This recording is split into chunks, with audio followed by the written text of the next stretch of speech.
Welcome back. Have you listened to the first 3? Because this is episode session number 4 in my December 10.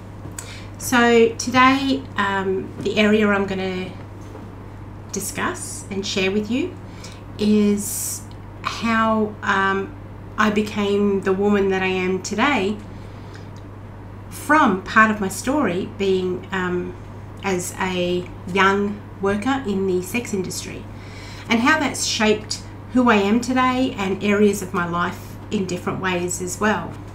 So as you would have heard previously, I ran away from home and lived on the streets for a number of years, couch surfing and sleeping on doormats and whatnot, wherever I could really, cars, lawns, whatever. And so obviously, at some point you work out and come across people and make connections on how to make some money. And being that I was so young, I was very attractive and had a very athletic body because I used to play a lot of sport.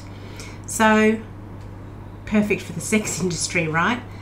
And that's inevitably what I fell into. I started as actually a woman approached me and asked if I'd go and work for her as a masseuse. Happy ending masseuse though, not an actual masseuse. So that's how I got started in the industry. And happy endings inevitably escalate to other things, and then I was being requested for special jobs and had regulars, and that's how I guess I started making some money and a name for myself in the industry. And I made quite a lot of money as well, I got to be honest. Like, it was a well-paying job. However, it was not good for my self-esteem, for my psyche. The thing was though, it wasn't something that I felt bad about at the time. I really was sort of going between two ways. I was either really numb about it because I just did what I have to do to survive, and the other side of that was, at this time I really believed that we all were simply born to play roles. And because the abuse had started so young in my house of a sexual nature, I really believed that that's what my role was. And so even once I left the industry, the relationships that I'd go into were all born out of sex, because that's what I believed was my role. That's what I was born for. That's the only good that I had. It was the only gift. It was the only use, is probably a good word, the only use that I had. So that's how I approached all my relationships as well, thinking that that's what I had to supply in order to be accepted by people. And so that's the weird thing as well. I wasn't someone who would sleep around a lot. I didn't have a lot of partners and things like that because, to be honest, sex itself was very much a job. You're born to do a certain job. That's what I believed I was. And so it was purely a job. There was nothing fun or pleasurable in it for me. It was a job. And as I got older, and in different relationships that I had, it really did become so that I could do that job and therefore be secure in the relationship. I would drink alcohol or do whatever I could do in order to numb myself enough to do my job, because my values at my core, it was the last thing I wanted to do. So I had this real incongruency and that I was fighting with internally, in what I believed I had to do in order to be accepted by people, and that I didn't want to do the thing I had to do. So Alcohol was definitely something that I utilized to get me through that. I did do other drugs as well. However, alcohol was probably the one that numbed me the most. So that was a good one. Now, as I got older and started on my journey to figure out who I was, and surely I was made for more than that, right? Surely. I really started to look at this idea that we play roles. Because if you look at different relationships you have with people, whether it be, you know, as a daughter, as a son, as a sister, as a brother, then also look at your relationships as a partner, as a wife, as a husband, as a lover. Then look at your relationships as a mother. Look at your relationships at work, as a workmate, or as a boss, or as a employee. Your relationships with your friends, you know.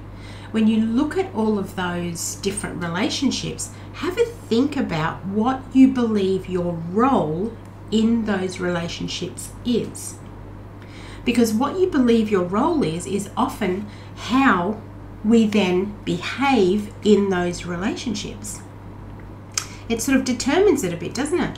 You know, you think about relationships where someone might consider themselves, oh, I'm definitely I'm the disciplinarian in our relationship for sure.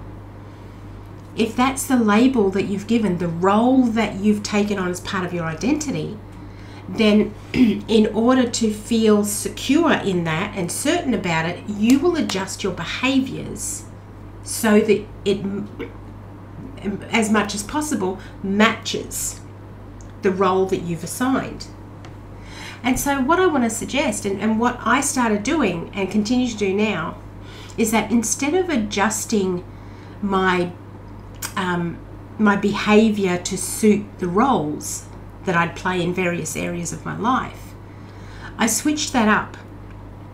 And I started actually taking the roles away and allowing my behavior to actually more reflect my values, what I care about, what I want to do, what I love, what I think about me. So then when those behaviors start to reflect who we are in a more authentic way, then there's no need to play any roles.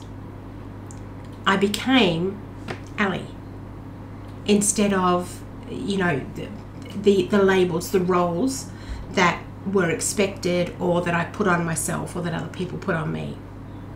I was simply Ali, and regardless of what environment I was in and who I was interacting with, it's the same Ali.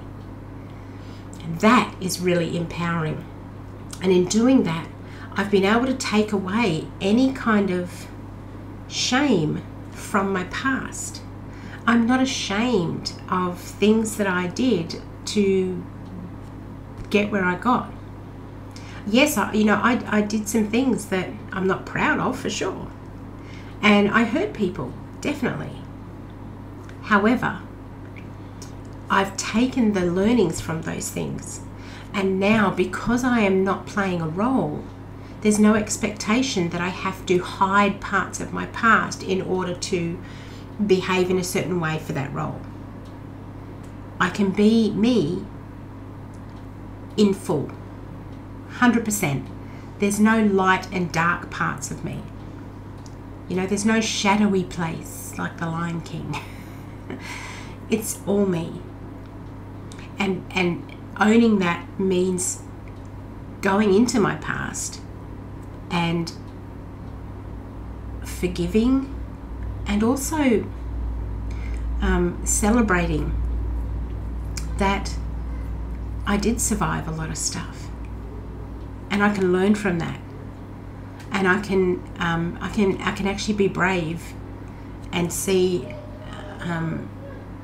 how life can be everything I want it to be once I let go of the roles that people put on me. So, I mean, there's so much to this story that it's impossible to squeeze it all into sort of, you know, under 10 minutes is what I'd really love to do. So if you're interested in hearing more about the sort of the transitions that I did in removing the shame from my past as a sex worker and how I utilize that now, that part of my life now, then I'm more than happy to share more on that. However, for today, it was simply just bringing some awareness to you about the roles that we take on and how are you adjusting your behavior to suit certain roles, and what would happen if you stopped doing that. Okay, have a great rest of your day, and I'll catch you tomorrow for day 5 of the December 10.